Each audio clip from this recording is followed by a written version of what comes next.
até hoje eu estou editando e não consegui subir por conta desse problema. Então vamos lá. Já estamos gravando. Eu vou pedir a ajuda de vocês. Vai lá no grupo que você faz parte, seja o 2, seja o 10.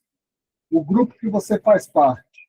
Vai lá e fala, olha, o YouTube não abriu, mas o professor Wander já está ao vivo no Meet e a aula já vai começar.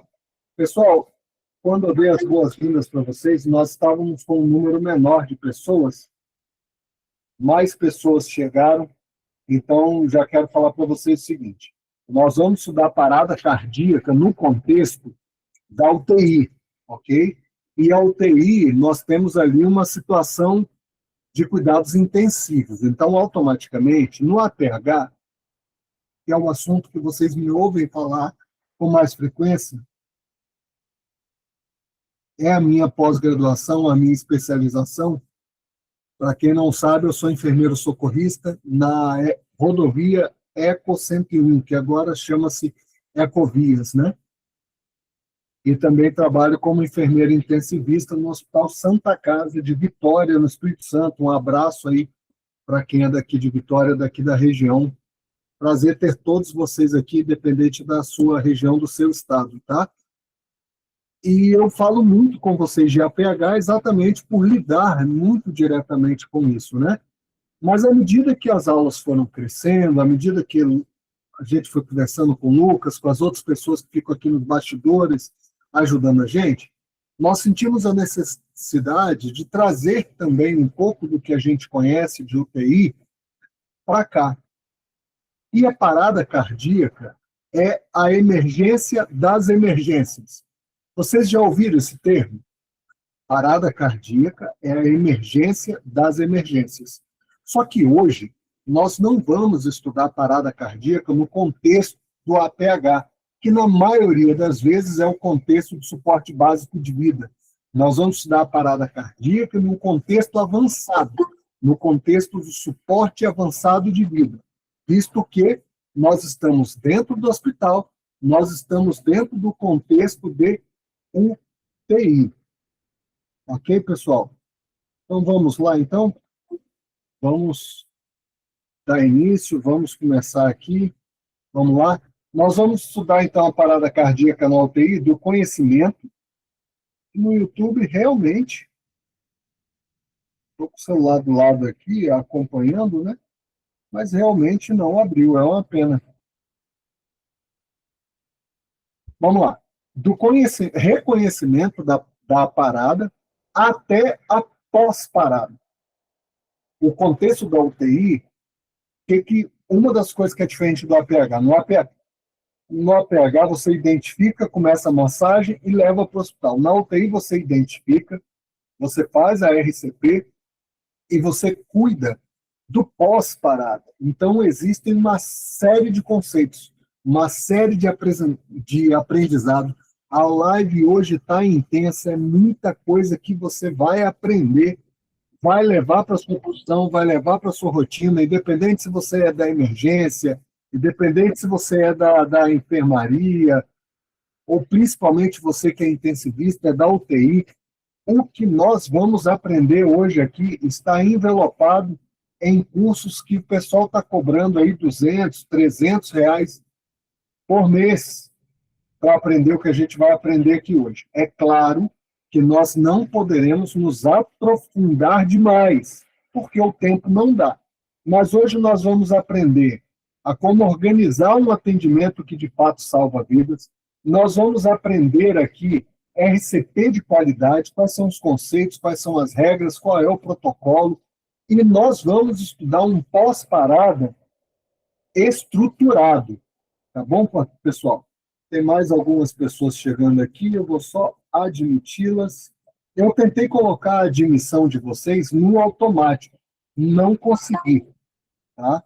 Eu estou negociando algumas coisas aqui diretamente com o Meet, com o colega que me ajuda nessa coisa de tecnologia, porque o meu Meet está travando gravação e ele coisas, apesar de ser um plano premium, que chama. Mas aos poucos dá tudo certo. O importante é a gente não ficar sem o conteúdo. O que caracteriza uma parada cardiorrespiratória? Eu quero que você entenda o seguinte: se a pessoa está desacordada na sua frente, independente de onde você esteja, você já tem que se planejar, estar preparado para uma possível parada cardiorrespiratória. Porém, existem alguns protocolos que o ACLS nos traz que a gente pode identificar se de fato existe uma parada cardiorrespiratória ali. Primeiro, a pessoa está inconsciente. A pessoa vai estar lá, né, paradona, parece que está dormindo. Segundo, a pessoa tem uma ausência de respiração normal. Você não sente e você não ouve, você não sente a respiração, você não ouve, né? Quando coloca o dedinho ali no nariz ou aproxima o rosto, quando você olha para o externo da pessoa, você não vê movimentação, ou seja, existe uma ausência de respiração normal, ou a pessoa já está em gaspo, está gaspeando. A pessoa está inconsciente. A pessoa, você fez ali o estímulo, né? Senhor, senhor, senhora, senhora. Ausência de respiração normal, inconsciente. Você vai, então, ver o pulso da pessoa. Pessoal, nunca em uma parada cardiorrespiratória, você vai nas extremidades. Vai no pulso radial ou pedial, nunca nas extremidades. Pensa o seguinte: se a pessoa está em uma parada cardiorrespiratória, o coração dela está parado, ou está bombeando de forma muito fraca, ou seja, o sangue não está chegando nas extremidades. Você não vai sentir pulso radial. Você tem como opção os pulsos centrais, que são o femoral, na virilha, e o carotídeo. Claro que você pode ver na femoral, mas vamos raciocinar, não vamos só decorar, vamos raciocinar. O coração está fraco. Qual artéria, aonde você vai ver o pulso que está mais próximo ao coração? A femoral ou a carótida? A carótida. Coloca na carótida não menos de 6 segundos para que você não confunda uma bradicardia e não mais do que 10 segundos para que você não perca tempo. Ou seja, toda a identificação do que caracteriza uma PCR, o ideal, a boa prática me indica que eu faça tudo em 10 segundos. Avalie o nível de inconsciência, chama a pessoa, avalie a respiração, se existe algo anormal ali, peço ajuda e já vejo aqui o pulso carotídeo. Deu 10 segundos, a pessoa não me atendeu, não tem pulso, respiração está normal dentro, a respiração não está normal, né, tem ausência, eu já chamei ajuda e já iniciei massagem. Nossa, Wander, mas e o carrinho de parada, e o médico, e a equipe? Grita. Se você trabalha em uma UTI humanizada, possivelmente vai haver um acompanhante. Vira para o acompanhante e fala, vai lá e pede alguém para trazer o carrinho de parada. Quando a gente está na rua, não é assim que a gente faz? Ei, você de camisa vermelha, liga para o 192 e pede o DEA. Não é assim que a gente aprende? Dentro da UTI, você não vai falar para o acompanhante, olha, estou numa parada cardíaca, vai lá e fala que o paciente parou. Vai parar os dois, o paciente que já está parado e o acompanhante. Então fala assim, olha, vai lá, pede alguém para trazer o carrinho de parada para mim. A equipe vai entender.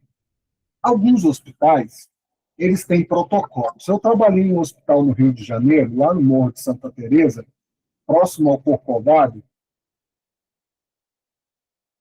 e quando havia uma parada cardíaca, bastava chegar na porta e gritar, doutor Branco, e todo mundo sabia que havia uma parada cardíaca ali. Bastava gritar, doutor Branco, todo mundo sabia que era uma parada cardíaca. Alguns hospitais não têm esses métodos protocolados. Então, você tem que ser claro, você tem que evitar que alguém tome um susto e te cause problema, e você precisa ser rápido. Você tem 10 segundos para fazer isso. Para o pessoal que chegou agora, nós estamos falando sobre como caracterizar uma parada cardiorrespiratória dentro da UTI. São 3 passos. Primeiro, a pessoa está inconsciente, parece que está dormindo, mas você chama e ela não responde. Quando você vai verificar a respiração, aproxima do nariz dela do rosto, você não sente a respiração e você não vê a movimentação torácica. Ou seja, a pessoa está inconsciente, ela não te responde, senhor, senhor, não te responde, e existe uma ausência de respiração normal. Quando você busca o pulso carotídeo, que é o mais próximo do coração, é um pulso central próximo ao coração, o mais seguro, não menos que 6 segundos para que não confunda com bradicardia, não mais do que 10 segundos para que você não perca tempo.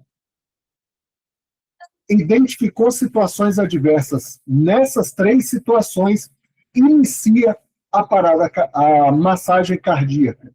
Inicia a reanimação cardiorrespiratória.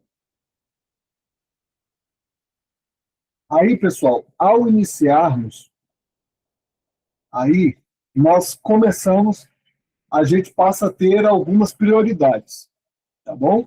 Percebam que tudo é protocolo. É claro que os protocolos, eles diferenciam, é claro que os protocolos seguem realidades e preferências das pessoas que o elaboram.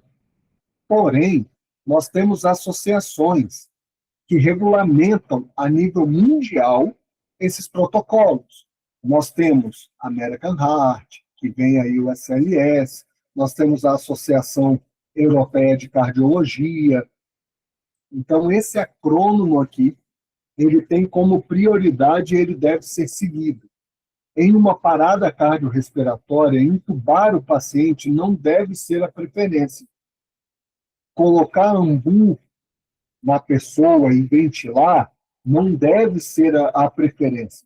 A preferência, mesmo que dentro de um hospital, em uma parada cardiorrespiratória, a prioridade são as compressões. Tem muita outra coisa que envolve o contexto da compressão, mas vamos por partes para que o aprendizado seja didático. Ok? Eu estou olhando o chat aqui na outra tela, pessoal. Se alguém quiser fazer alguma pergunta, fica à vontade, coloca a sua pergunta aqui, eu vou ler e no momento oportuno eu te respondo. E ao final da live, a gente pode, de repente, até abrir o microfone, você tira a sua dúvida, faz a sua pergunta. Se for algo que eu sei e tenho segurança, eu te respondo imediatamente. Não sou dono da verdade, não tenho nenhuma intenção de saber tudo. Caso eu não saiba, eu busco a resposta e depois nos grupos eu trago as respostas para você e para todo mundo. De repente a sua dúvida é dúvida de mais pessoas. Então, pessoal, mesmo dentro do hospital, seguiu os 3 passos, identificou que o paciente está em parada cardiorrespiratória, a prioridade é iniciar as compressões. Ah, mas está no colchão. Ah, mas o paciente está sentado. Você vai posicionar aquele paciente deitado da melhor maneira que você puder fazer sozinho até que você receba ajuda. Ok? Sabe aquela coisa? Faz o melhor que você pode com o que você tem até que você possa fazer melhor ainda. O ideal é ter uma prancha debaixo do paciente, mas você acabou de identificar que o paciente parou, não vai ter prancha, filho. Então, a prioridade não é você buscar a prancha. A prioridade são as compressões. Iniciar as compressões. Dentro dessa situação, só para ficar bem claro, se você quiser tirar uma foto, fazer um print, tá? Compressão mais desfibrilação, ou seja, o TEA, né, a leitura cardíaca. As vias aéreas, quando o pessoal chegar, não interrompe a reanimação cardiopulmonar para começar a ambusar, tá bom? Continua. Tudo é preparado das vias aéreas sem parar com as compressões. E a ventilação tem que ser adequada. O que seria uma ventilação adequada? Vamos lá? O que define uma RCP eficaz e o que define uma ventilação adequada? Você está no hospital, seguiu os 3 passinhos, identificou que é uma parada, iniciou as compressões. Você já está dentro do protocolo. Primeira coisa, as compressões precisam ser contínuas. Troca o profissional que está na compressão a cada 2 minutos. Se tiver que interromper dentro desses 2 minutos, tem que ser de forma a mínima possível. Um exemplo de interrupção mínima. Você começou as compressões, tem 1 minuto. Alguém chegou com a prancha. No hospital que eu trabalho, como que vai se dar isso? Chegou a prancha, para, lateraliza o paciente rapidinho, coloca a prancha e começa a contar 2 minutos a partir daquele momento, de forma padronizada, com mais pessoas na sala. De repente, o hospital que você trabalha, eles podem ter uma preferência diferente. Respeite o protocolo mundial, mas respeite o protocolo da instituição que você trabalha também. Ritmo e profundidade devem ser adequados. Mas como é esse ritmo? Como é essa profundidade?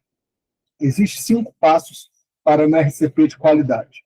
Primeiro, o posicionamento tem que ser no centro do tórax, aqui no apêndice.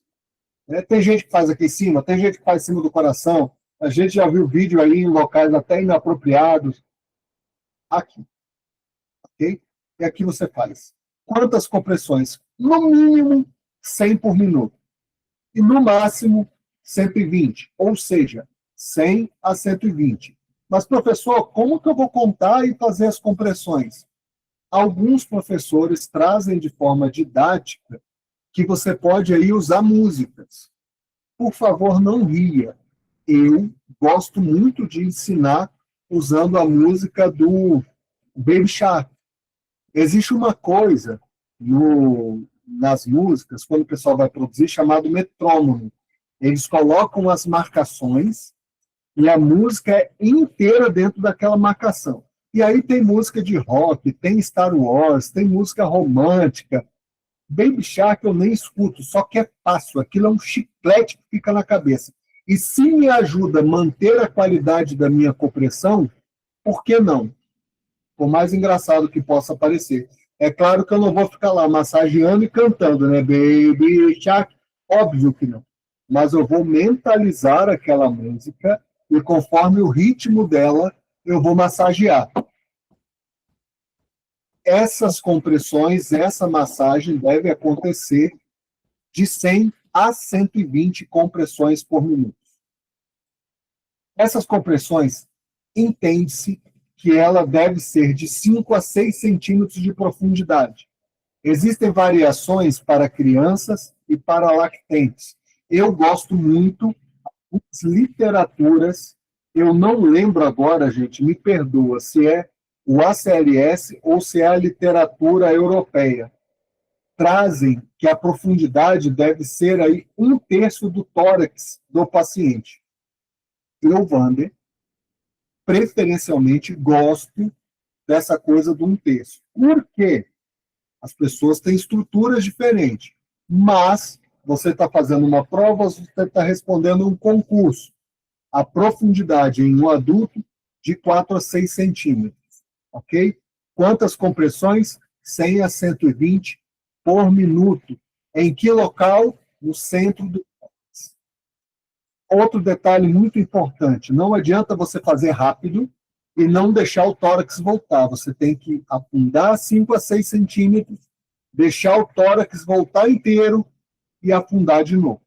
Braço sempre bem esticado, nada de fazer a compressão usando essas movimentações, braço esticado e o movimento é aqui no core, o movimento é na cintura, aprofunda 5, 6 centímetros, deixa voltar por completo, aprofunda 5, 6 centímetros, deixa voltar por completo, e isso de 100 a 120 vezes. Vocês que estão no grupo, alguns chegaram recentemente, não sei se vocês viram, ontem eu postei foto de um simulador de ambulância, aonde vídeos e aulas como essa passarão a ser gravados lá. Então, nós vamos ter ali uma situação de maca, uma situação de manequim, e alguém simulando na prática essas compressões. Vai ficar legal, né? Só um adendo. Vocês estão vendo aí no manequim as pás e dois DEA, digamos assim, né? Um normal da UTI e um DEA. As pás, dois conjuntos de pás. O ACLS, ele não traz isso. O ACLS traz um DEA e pronto. O protocolo europeu, a realidade deles, eles falam que após ciclos de massagem onde já foi necessário 2 choques, você pode usar 2 aparelhos para fazer o próximo choque. No Brasil, a gente tem dificuldade de ter um DEA. Agora, você imagine comigo, ter 2. Eu não creio que vá funcionar. Não creio que vá ter. Dá só um minuto. Acho, para variar, e a gravação. Isso mesmo. Não, a gravação continua. Achei que a gravação tinha parado e que eu ia ficar com isso daqui tudo atrasado de novo. Outra coisa, pessoal, vamos repassar aqui. Eu precisei parar, não quero que vocês percam a linha de raciocínio. Vamos lá. Eu vou voltar aqui. Slide. Até aqui. O que caracteriza uma PCR? Inconsciência, ausência de respiração normal, 6 a 10 segundos não sentir pulso, PCR. Inicio as compressões. A prioridade são as compressões. O paciente não está respirando, tem que entubar, tem que ver vias aéreas. Não são a sua prioridade enquanto você estiver sozinho. Quando chegar ajuda, existem outras coisas na sequência. Você que identificou, a sua prioridade é iniciar e manter as compressões. Como? De forma contínua, trocando somente após 2 minutos, ou se no caso do seu hospital existe ali treinado e protocolado uma troca antes, ok, de repente para colocar a prancha ritma, a prancha rígida, no centro do tórax, 100 a 120 massagens, aprofunda 5 a 6 centímetros, deixa o tórax voltar por completo e caso precise de algum intervalo, por qualquer motivo que seja, que esse intervalo não seja maior que 10 segundos durante os 2 minutos de compressão que precisa estar sendo feito, ok? Lembra que nós falamos que a gente está numa situação suporte avançado de vida? Pois é, no suporte avançado de vida, alguém rapidamente, gente, esse tubo aí, desconsidera esse tubo conectado aí direto no peito do paciente, que eu nem vi isso aí, depois troca esse slide. A pessoa vai chegar com o ambu e vai começar a ventilar. Normalmente, dentro de uma UTI, quem fará essas ventilações é o fisioterapeuta. Suponhamos que, por algum motivo, a sua UTI, 11 horas da noite, meia-noite, o fisioterapeuta vai embora. Porque o contrato do seu hospital não tem fisioterapeuta de madrugada. Talvez ventilar o paciente caia para você, enfermeiro, você, enfermeira, você, técnico, técnica, todos da equipe têm preparo e treinamento para isso. O ambu está na sua mão. Como que você vai fazer? Uma ventilação a cada 6 segundos, para que se tenha uma média de 10 respiração por minuto. Eu estou falando isso, o paciente não está no tubo, ok? Não necessariamente um paciente que tem uma parada cardio, ele vai ser entubado. É possível? Sim, mas não é regra. Ok? Então, como que eu vou ambusar?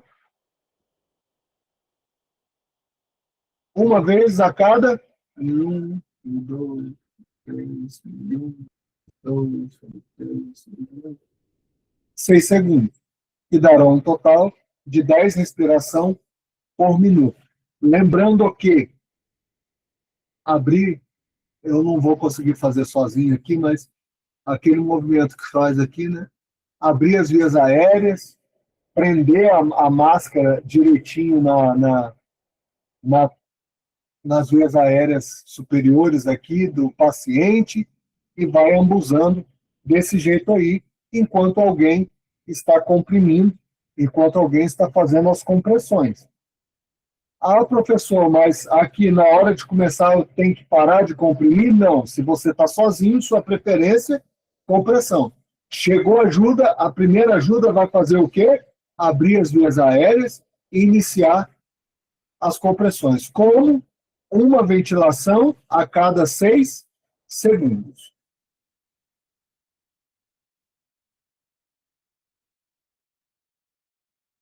Ok? Existem algumas falhas que podem vir a acontecer aí. E essas falhas podem resultar em situação muito ruim. Né? A pior delas é o óbito. Decisões da equipe mal treinada, mal planejada, e as decisões acabam não sendo boas. Comunicação inadequada, tanto entre a equipe como na situação familiar. Eu não vou me deter muito nessas situações, porque isso vai muito de protocolo interno. São chamados POP, protocolos operacionais padrão. Né? Porque, assim, tem local que o que vai acontecer? O enfermeiro vai ligar para a família. Tem local que tem assistente social 24 horas. Assistente social que vai ligar.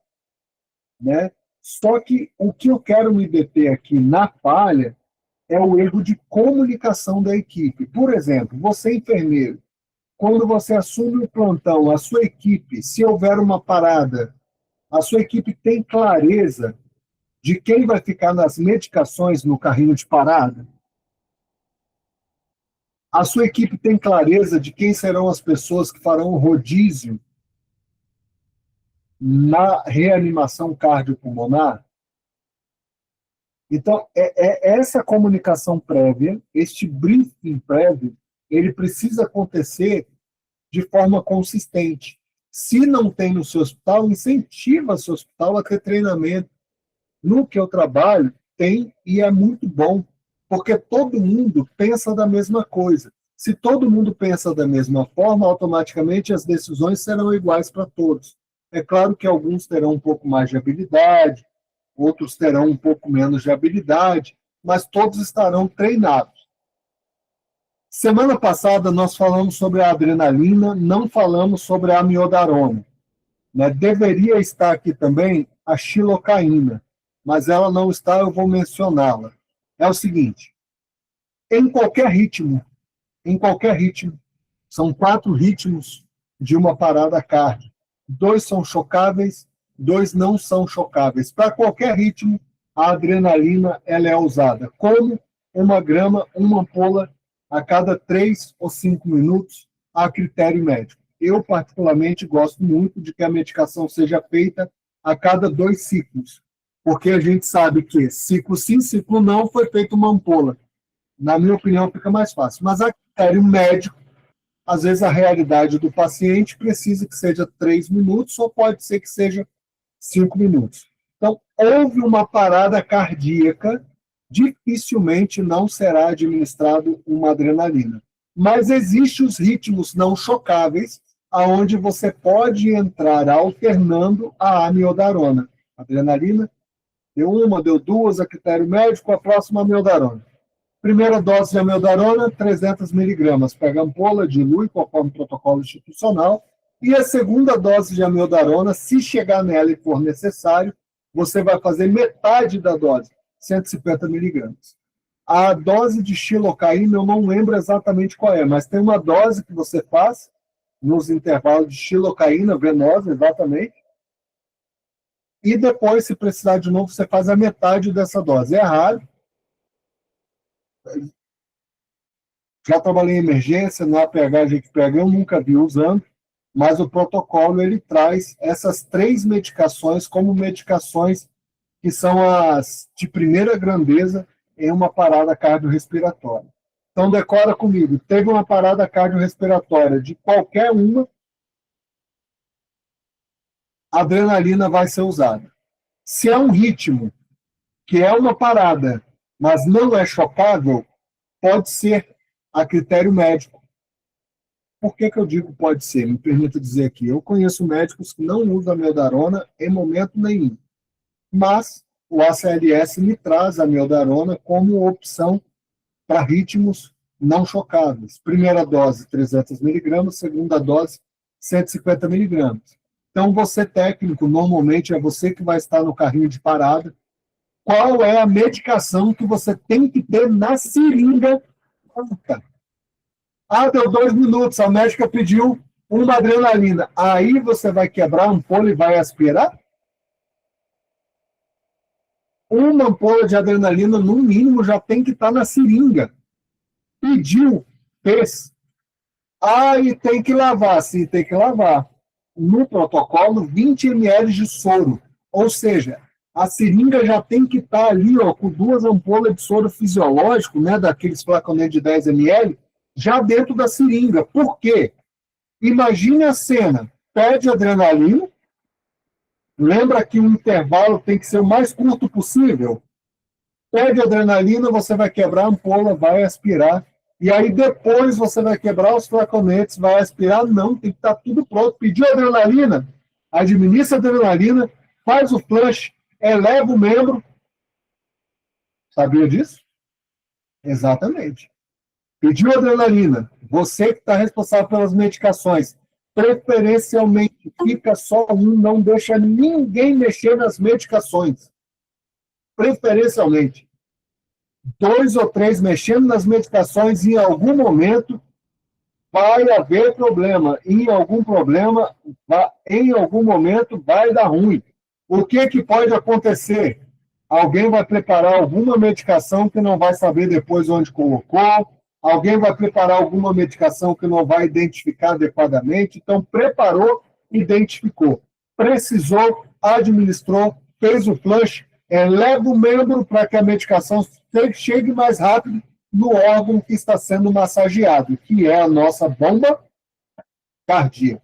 Lembrando que a adrenalina é uma medicação vasoativa fotossensível, ou seja, quando ela for aspirada da ampola, ela precisa ficar protegida à luz. Eu não lembro agora, me perdoe, quantos minutos. Não sei se é igual a dipirona, 5, 10 minutos, mas são poucos minutos. Ou seja, aspirou a adrenalina, já... eu vou puxar 3 ampolas e vou deixar aqui. Eu, Wander, não aconselho a fazer isso. Não é uma opção, não é uma orientação que eu dou para os técnicos que estão comigo na UTI. Tá bom? O que eu penso ser... Por que eu digo eu penso, gente? Porque talvez você trabalhe com algum enfermeiro que pense diferente e está tudo bem. É apenas preferência, tá bom? Eu tenho 2 minutos para aspirar uma ampola. O médico não vai me pedir 2 ampolas. Você me entendeu? Eu vou ter 3 minutos, 5, 4, 2 ciclos de massagem para aspirar uma ampola de adrenalina. Não vejo, não penso que seja necessário pegar uma ampola de 10 e puxar 10 ampolas. O ciclo vai ser de 30 minutos. Em 30 minutos, esse médico vai pedir umas 6, 8, 10 ampolas e eu já vou aqui deixar tudo pronto. Não aconselho. Então, você técnico, o conselho que eu te dou, puxa uma ampola, pode até usar seringuinha de 3 ml. Puxa uma ampola de adrenalina, 2 flaconetes de soro. Quando pedirem, e fica atento, porque em algum momento as medicações de intubação rápida podem vir a ser pedidas. Nós vamos falar sobre elas daqui a pouquinho. Entrou numa situação, o paciente precisa do choque, precisa está em fibrilação ventricular, e aí vai dar o JAWL e vai fazer ali. Primeiro, o ritmo está irregular, está caótica, precisa haver uma cardioversão com choque bifásico, e é nesse momento que a amiodarona pode ser usada após 2 choques, tá bom? Nós vamos ver isso aqui, ó. Tem ataque cardíaco ventricular, fibrilação ventricular. Nessas duas situações aqui, tá vendo, ó? Ritmos chocáveis. Ó, a fibrilação, o ritmo é irregular e caótico. QRS uma hora está curto, uma hora está longo, o R uma hora está lá em cima, uma hora está lá embaixo, tá o caos. Ataque cardíaco ventricular é aquela situação, ó, rapidinho e sem pulso. Nessas situações, precisa do choque, ok? O choque é feito, aqui vocês estão vendo, nossa, Wanda, mas eu estou vendo aquelas pás de fixação do DEA e eu estou vendo as 2 pás daquelas que ficam no desfibrilador, tal, lá do carrinho de parada. Um protocolo europeu, após 2 choques, ele permite que seja usado 2. No Brasil, dificilmente você vai ver, em mais de um ano de UTI como enfermeiro, eu vi uma vez isso acontecer. Não é comum, não é a nossa realidade no Brasil, mas caso você veja, apesar do ACLS não trazer o uso de 2 desfibriladores como protocolo, o protocolo europeu, que é a junção de 10 mecanismos, inclusive American Heart, ele traz essa possibilidade. Então, não estranhem, tá bom? Outras situações aqui que pode acontecer é a assistolia. A assistolia é aquela linha... Certo? Nessa situação, não há cardioversão, não há choque. É compressão e medicação, compressão e medicação. E tem a AESP, né, que é a atividade elétrica, porém sem pulso. Né? Ali você tem que identificar as causas, não há cardioversão nem choque, é a compressão e medicação, compressão e medicação. Encontrou pulso, tá vendo o dedinho ali na carótida e assim por diante. Eu estou passando rápido daqui, porque aqui é só uma situação para você conhecer. No geral, quem vai tomar essas decisões é o médico. Ele vai pedir a medicação, ele vai definir se vai chocar. Aqui o que você precisa a nível assistencial é entender o que está acontecendo. Se eu for aprofundar isso daqui, aí para cada situação dessa a gente vai ficar aqui 1, 2 horas. Por isso que eu estou passando rapidinho aqui, só para você ter aí a noção. Algo que eu quero me demorar um pouco mais aqui. Existe os 5Hs do choque. Alguns gostam de chamar 6, vocês vão entender por que daqui a pouquinho. E existem os 5, cadê? Aqui. E existe os 5Ts também. Vamos por parte, cada um deles, eu quero que você entenda. Quem são os 5Hs? Hipovolemia, hipoxemia, H mais acidose, deixa eu ver se alguém entrou aqui. Isso. Hipocalemia e hipercalemia. A hipocalemia e a hipercalemia, algumas literaturas trazem como um H só. Se você for num concurso, você tem que prestar atenção o que a literatura pedida no concurso está falando, se ele pede 5H ou 6H. O que nos interessa aqui?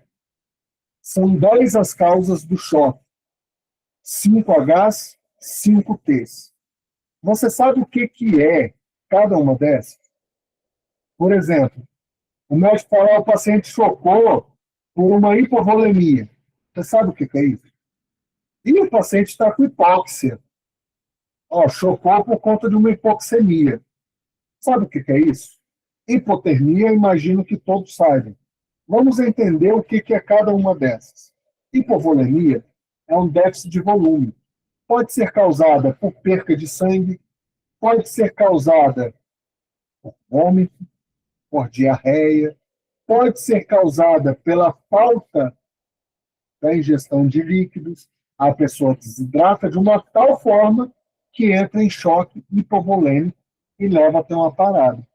Pode haver a hipoxemia, que é o déficit de oxigênio, ou seja, o sangue não está bombeando o suficiente para que o oxigênio chegue nos órgãos. Esse déficit de oxigênio leva os órgãos a terem necrose, a ficarem escuros, roxos e assim por diante. Sabe aquela extremidade sem perfusão? H mais acidose. É geralmente a acidose metabólica, né? Muito aí pelos exames, aonde avalia todo o contexto ali através de exames de sangue, de hemogramas, de ureia, de creatinina e assim por diante, e verifica se o paciente está com acidose metabólica. Temos a hipotermia, que são situações em temperatura abaixo de 30, temos a hipocalemia, que é baixo potássio, e a hipercalemia, que é um alto teor de K+, que é o potássio. Essas 6 situações, ou 5, de acordo com a literatura, pode vir a levar a choque. Alguns exames, algumas situações aqui, que é interessante você observar. Essa tela aqui é incrível, faz o print, deixa guardada, você vai receber essa tela ou no seu e-mail, e ela também vai estar disponível a partir de sexta-feira, no máximo, no Drive, tá bom? Paciente com pH abaixo de 7,2, perigoso. Paciente com a pressão, né, abaixo de 60, o lactato, está vendo ali o potássio, o Na, a creatina maior que 2, essas circunstâncias, esses exames, esses resultados são preocupantes. Como que vai funcionar? Você vai ficar vigiando os exames? Não, não é função da enfermagem. Mas se você tiver tempo para acompanhar, vai ser muito bem-vindo. Normalmente, quando um desses resultados acontece, o laboratório liga para a UTI e avisa, olha, eu quero informar um resultado crítico. Por quê? Com base nesse resultado crítico, o médico pode tratar antes que esse resultado crítico leve o paciente para uma PCR. Eu não sei quantos de vocês, pelo YouTube eu consigo ver mais rápido os comentários. Aqui no Meet vocês estão tão quietinhos. Eu não sei se eu que não vi. Deixa eu dar uma olhadinha aqui. Acho que o chat fechou antes de eu conseguir ver. Aqui. Alguém falou que está chovendo horrores. A melgarana também é usada no controle de arritmia. Também. Também. Maria Madalena está aqui. E está chovendo essa região nossa aqui, hein? Meu Deus do céu. Edvanei falou, o hospital que você trabalha é código azul, Edvanei? Eu nunca tinha ouvido falar código de parada azul. Como eu te falei, no hospital que eu trabalhei no Rio de Janeiro era código branco. Não sei se eles ainda têm esse protocolo lá. Mas que legal que o hospital que você trabalha é organizado a ponto de haver um protocolo onde tem um código, né? Para todo mundo entender o que está acontecendo. Eu sou um apaixonado pela educação continuada. Então, penso que protocolos bem treinados, bem orientados, só tem a somar. Garante melhor segurança do paciente, dos profissionais, para a instituição, segurança jurídica, medicamentosa e assim por diante. Fala para mim, você que trabalha em UTI, por algum acaso, alguma vez você atendeu o telefone e era o laboratório querendo informar um resultado crítico? Próxima vez que chegar um resultado crítico, você já sabe que o exame acusou que aquele paciente está em ritmo de choque. Se ele está em ritmo de choque, por exemplo, se o pH dele está abaixo de 7,2, irmão, está acontecendo uma situação hipovolêmica ali complexa. Entendeu? E assim por diante. Você não A gente pode aprofundar em outras lives, em outras enquetes, essa questão aqui, tá? Eu só quis trazer para vocês aqui, para vocês terem uma noção do que acontece. Gente, eu não conheço o Código Azul, mas pelo jeito, pelos hospitais aí, o Código Azul é bem conhecido, né? A Vana Pereira está falando aqui que onde ela trabalha também é Código Azul. Poxa, gente, que legal, aprendi com vocês algo diferente do que eu já vi em hospital, Código Azul. Legal, bacana. Vamos lá, pessoal. Vamos continuar, que ainda falta aqui os 5 T's, né? O que são os 5 T's? É o trombose coronária, trombose pulmonar, tamponamento cardíaco, tensão no pneumotórax e as toxinas, as drogas. Não só as drogas ilícitas, mas também, pessoal, as drogas que estão ali sendo infundidas no paciente, tá? Essas drogas, elas também podem, igualmente, levar o paciente a ter risco de choque, a ter uma situação de choque, tá? Então, vocês podem ver que várias medicações, como, por exemplo, o fentanil, não é comum os médicos deixarem vazões muito altas e por muito tempo, por conta das sequelas que ele pode trazer, né? N situações adversas, a nora, muito tempo, daqui a pouquinho a situação das extremidades, ela foi usada aí, como a gente viu semana passada, né? A pressão estava baixa, precisava de uma medicação de nível alfa 1 para ir no vaso e vaso comprimir ali o vaso, né? Lembra da mangueira? Apertou a pontinha, a pressão da água fica mais alta, a pressão sobe. Então entra ali a nora. Mas se ficar muito tempo, aquilo que a nora está querendo evitar, ela vai causar. Então precisa haver um nível ali e precisa haver sempre que possível um desmame. Então você, profissional de enfermagem que está aqui hoje, quando você vê um médico começando a tirar as medicações, ele não está sendo maldoso, ele não está fazendo testes, ele está dando oportunidade para que o corpo reaja de forma a que aquelas medicações, aquelas toxinas, não comecem a causar danos. A intenção é que elas fiquem sendo infundidas no paciente tempo suficiente para resolver os problemas. Quais que são os problemas? São os 5Hs e os 5Ts. As drogas, elas infundem no paciente não para resolver o problema. Elas infundem no paciente por um tempo suficiente para que se resolva a hipovolemia, a hipoxemia, para que se resolva o risco de trombose coronária, para que se resolva a tensão no pneumotórax, para que se resolva a situação do tamponamento cardíaco e assim por diante. Esses são os motivos e as razões dessas drogas. Pessoal, fala comigo. Vocês tinham conhecimento dos 5Hs, dos 5Ts? Porque às vezes quando a gente fala sobre ele, tem gente que nunca ouviu, tem gente que não imaginava que era esse o risco, e muito menos o pessoal não tinha noção dos exames, né? Que o laboratório liga para a UTI e fala, ó, quero dizer um risco crítico, avisar de um risco crítico. Aí o médico normalmente já escala ali alguma medicação. Por quê? Enquanto as medicações estão sendo infundidas, elas não são infundidas para resolver o problema.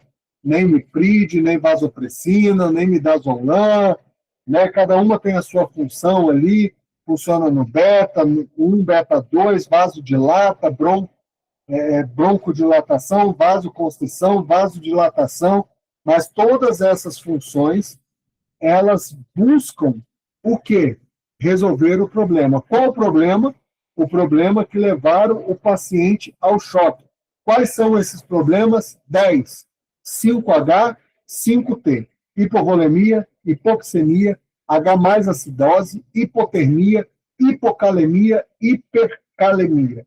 E os 5Ts, trombose coronariana, tromboembolia pulmonar, tamponamento cardíaco, tensão de pneumotórax e toxinas. As drogas, tanto as ilegais, talvez, quanto as drogas que estão sendo infundidas. As drogas são infundidas para quê, pessoal? Para resolver o problema? Noradrenalina resolve o problema da pressão baixa? Vasopressina, dobutamina, resolve o problema de um coração fraco? Nipride resolve o problema de uma pressão alta? Não. Eles são infundidos para que o médico e as ações que estão sendo tomadas tenham tempo suficiente para resolver os problemas. Quais problemas? Os problemas que podem ou que levaram o paciente ao choque. E toda vez que você quiser lembrar, lembre que são 10, 5 começam com H, 5 começam com T. Não fique numa neura de decorar. Aprenda o raciocínio por trás disso aqui. Exame crítico, hipovolemia, hipoxemia, observa ali, sempre com base no raciocínio clínico. Eu não tenho intenção nenhuma de que você decore para que você fique engessado, você me entende? Sabe aquela pessoa que é engessada? É a mesma coisa, eu nasci assim, vou morrer assim, e quer tudo do mesmo jeito e tal. Enfim, não pode. O exame crítico, ele aponta uma causa reversível. Sabe, não é para você ficar decorando valores, é para correlacionar e você entender a relação que esse exame tem com a patologia, com a fisiologia, por que não dizer com a fisiopatologia, tá bom? Entendendo esse raciocínio, você dá uma assistência mais adequada para o seu paciente. Você entende a importância de uma anotação adequada de tudo que foi infundido, de uma anotação adequada daquilo que, do dreno, da sonda vesical de demora, da drenagem de uma sonda nasoentérica ou de uma sonda nasogástrica. O balanço hídrico, gente, é de um nível de importância. E onde está a importância do balanço hídrico? Na leitura para que se resolva, essas situações que são reversíveis, para que o paciente não tenha um novo choque. Tá bom? Passando aqui, deixa eu olhar o chat. Ok, nenhuma nova pergunta. Pessoal, vocês estão vendo aí escrito RCE? Não está, é RCE mesmo. Mas por que não é RCP, Wander? Por que RCE? Alguém quer digitar a resposta? Ou alguém quer participar? Vamos variar um pouquinho. Alguém quer desmutar o telefone e quer falar aí? Por que eu coloquei RCE e não coloquei RCP? Você já tinha ouvido esse termo? O que acontece? Muita gente pensa que quando o paciente volta, que termina a RCP. Na verdade, não termina. A RCP não termina quando o pulso volta. Quando o pulso volta, existe todo um cuidado medicamentoso, assistencial. Você precisa estabilizar o paciente. Às vezes você vai ter que higienizar o paciente.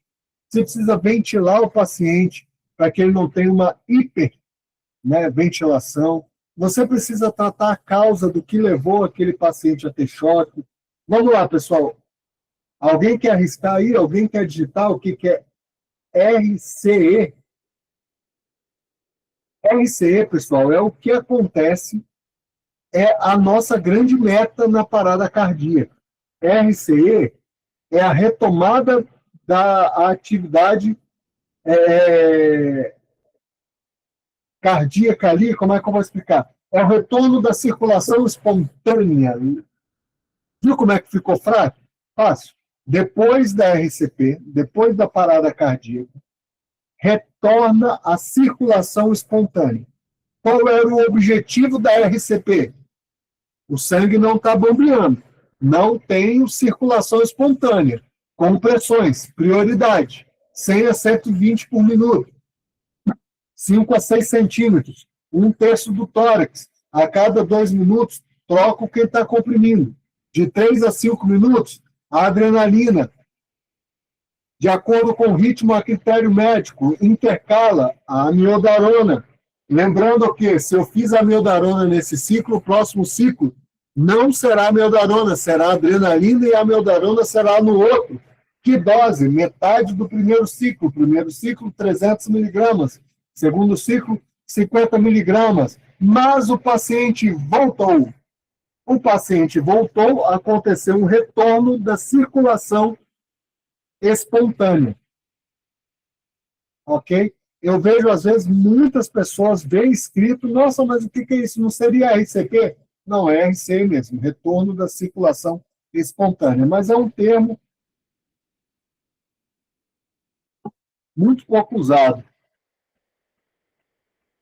Aqui é Dinha Marques, retorno da circulação espontânea. É isso aí, Dinha. Dinha, seu nome é Cláudia? O nome da minha mãe é Cláudia, o apelido dela desde a infância, todos os amigos de infância, todos os parentes só chamam de Dinha, que é Claudinha, Claudinha, Claudinha, e saiu o Cláudio, ficou só Dinha. Não sei se é o seu caso. Mas voltando aqui, pessoal, após o retorno da circulação espontânea, então, entra alguns cuidados. Vou falar primeiro pela temperatura, mas não em grau de importância, mas em grau de assistência de enfermagem. O manejo da temperatura depois de uma parada cardíaca, quando há o retorno da circulação espontânea, é incrivelmente importante. Se essa temperatura baixar demais, especialmente baixar ali para 33, para 30, vai haver uma hipotermia. Essa é a apelido também, de imaginei. Se houver uma hipotermia, vai haver uma nova parada cardíaca. O paciente vai chocar de novo, lembra? Hipotermia, uma das causas. H, como que você pode fazer o manejo dessa temperatura? Providenciar mais cobertores. Se o seu hospital disponibiliza um aquecedor. Se a sua farmácia disponibiliza, seja a critério médico, prescrição médica ou não, uma manta térmica. Vamos manter a temperatura desse paciente na casa dos 36. Vamos seguir o protocolo institucional.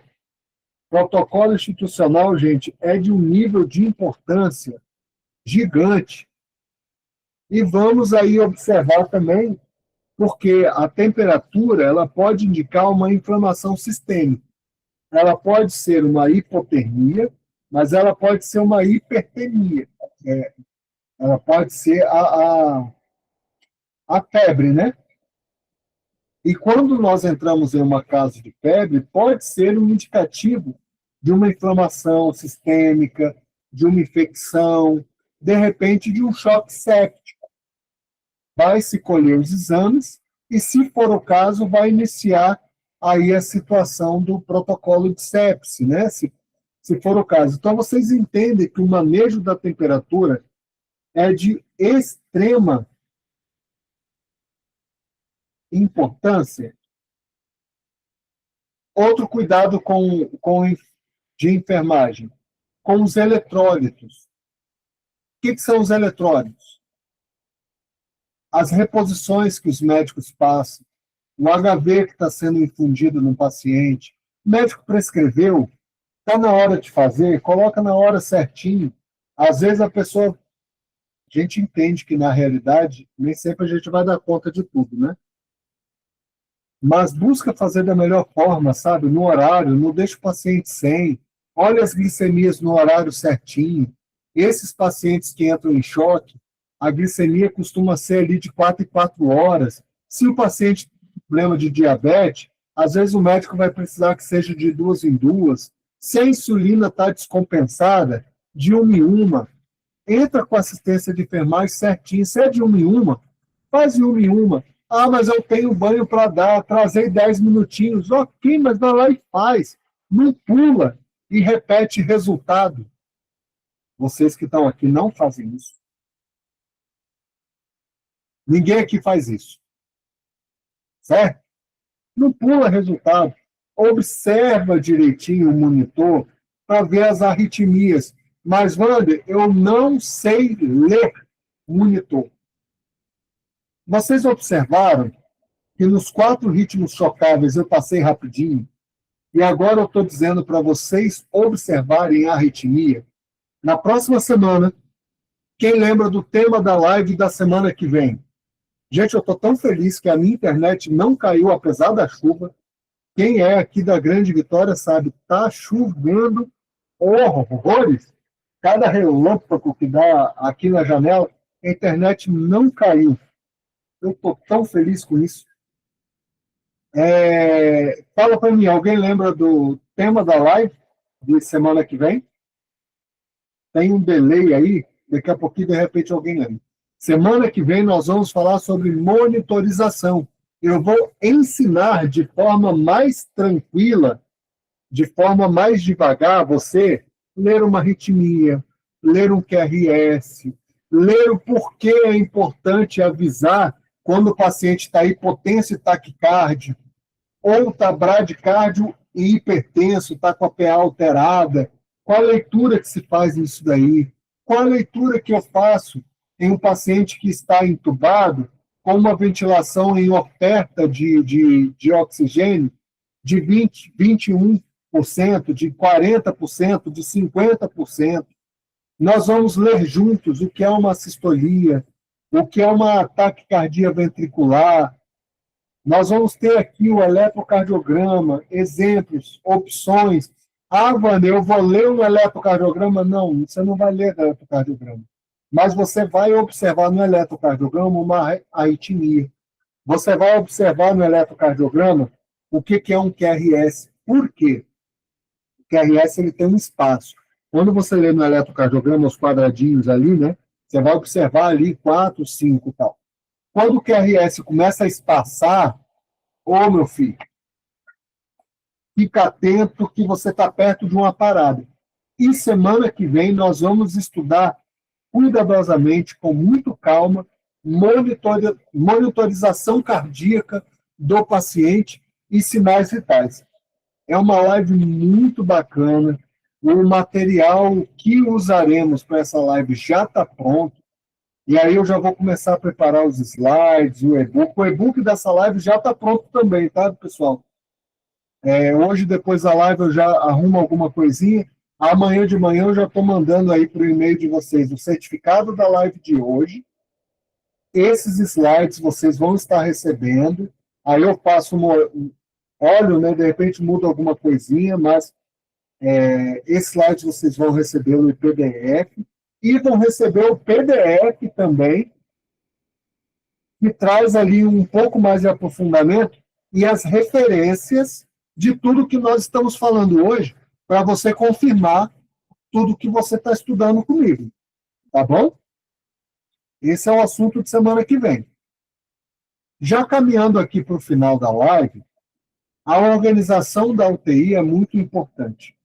O carrinho tem que estar revisado, os papéis têm que estar definidos, os papéis que eu digo aqui, os papéis da equipe, tá? A equipe tem que ser bem treinada. Todo sistema que é bem organizado, ele salva mais que improviso. Eu tenho uma frase que eu uso muito na UTI, que é o seguinte: correria não é sinônimo de competência. Muito menos de interesse. Às vezes, aquela pessoa que está calma, mas que está contínua, aquela pessoa está segura do que está fazendo, está bem treinada e tem clareza de qual é o papel dela na parada cardíaca. Quando isso acontece, tudo flui com maior segurança. Vocês entendem? Essa coisa de correr, de se descabelar, de alguém gritar com a equipe, isso não é sinônimo de competência, não é sinônimo de saber o que está fazendo. Muito pelo contrário, se me permite dizer. A equipe precisa estar bem organizada, bem treinada, carrinho bem revisado. Não vou entrar nesse mérito com vocês, porque carrinho deveria ter uma live só para carrinho de parada. Né? E aí, como o protocolo muda muito, fica muito complicado.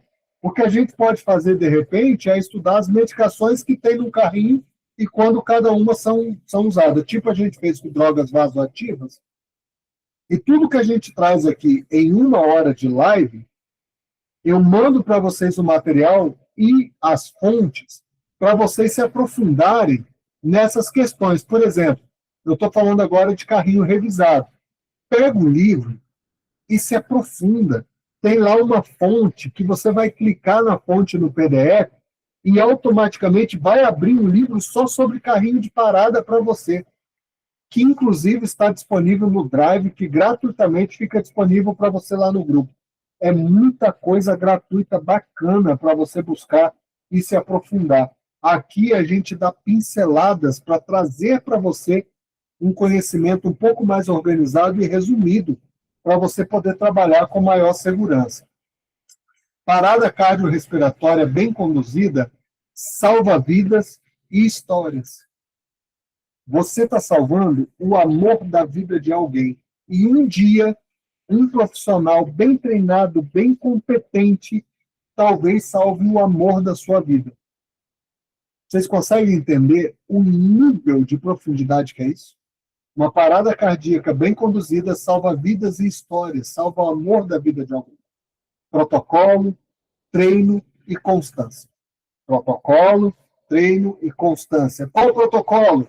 Eu, Wander, sou fã da American Heart, ACLS. Mas entenda que existem protocolos de outras organizações ao redor do mundo e, conforme realidade, partes deste protocolo pode ser adaptado conforme realidade e preferência da sua instituição.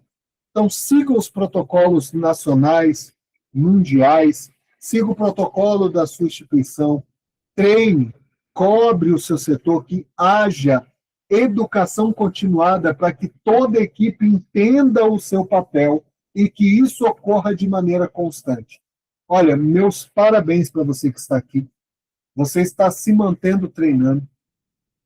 Me sinto um pouco mais confortável se algum parente meu, em algum momento, precisar de um profissional e que o profissional seja alguém assim como você, que busca conhecimento, que num momento como esse, eu esqueci, acho que é Madalena, que é daqui de Cariacica, mesmo na chuva, está na live, está aqui, está estudando, e assim por diante. Eu não sei se vocês reparam, eu tento não trazer muito contexto científico. Eu tento trazer ali alguma coisa de protocolo e uma realidade para você ouvir e amanhã você já aplica. Eu espero que vocês gostem, de fato, desse modelo de aula, porque a ideia é que vocês tenham condição de replicá-la com maior facilidade. E replicando com maior facilidade, o conhecimento se expande para todo mundo. Então, lembre-se, protocolo, treino e constância. Semana que vem, dia 10, aí a gente vai decidir o horário, se é às 20 horas e 26 minutos, ou 20 horas e 55 minutos. Vou fazer uma enquete no grupo para ver qual horário atendeu melhor vocês. Semana que vem nós vamos estudar sobre monitorização e sinais vitais. Prepare-se. Semana que vem você vai aprender a olhar para o monitor e ler exatamente o que está acontecendo com o paciente que está sob sua responsabilidade. Você vai aprender onda P, onda U, QRS. Você vai aprender que a média da pressão não é simplesmente a média, tem todo o contexto ali por trás. Você vai aprender a ler parâmetros ventilatórios, não para mexer no trabalho do fisioterapeuta, mas para entender o porquê que a PIP está 7, o porquê que está sendo ofertado 45% de oxigênio, 45%, 50%. Então, semana que vem, no dia 10, é uma terça-feira, monitorização e sinais vitais. E a última live dessa sequência de UTI, estudaremos sobre UTI geral, UTI coronariana e UTI neurológica. Forte abraço, fica com Deus. Vou aguardar um pouquinho aqui. Se você tiver alguma pergunta, eu vou lendo aqui. Agradecendo a aula. Foi a Dona Pereira. Que bom que você gostou. A Kelly. Ô, gente, deixa eu pedir um favor para vocês. No grupo que você está, entra lá no link que está lá na descrição do grupo e compartilha com pelo menos 2 amigos. Vamos multiplicar esse conhecimento.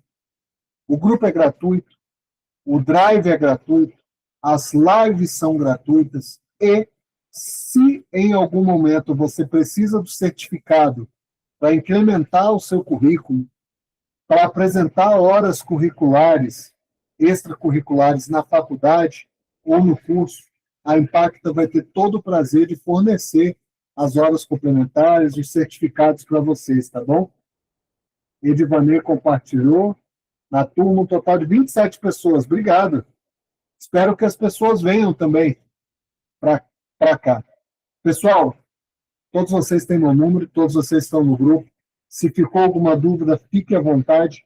Eu vou continuar por aqui, te respondo o quanto antes, o mais cedo possível. Forte abraço, fica com Deus. Obrigado.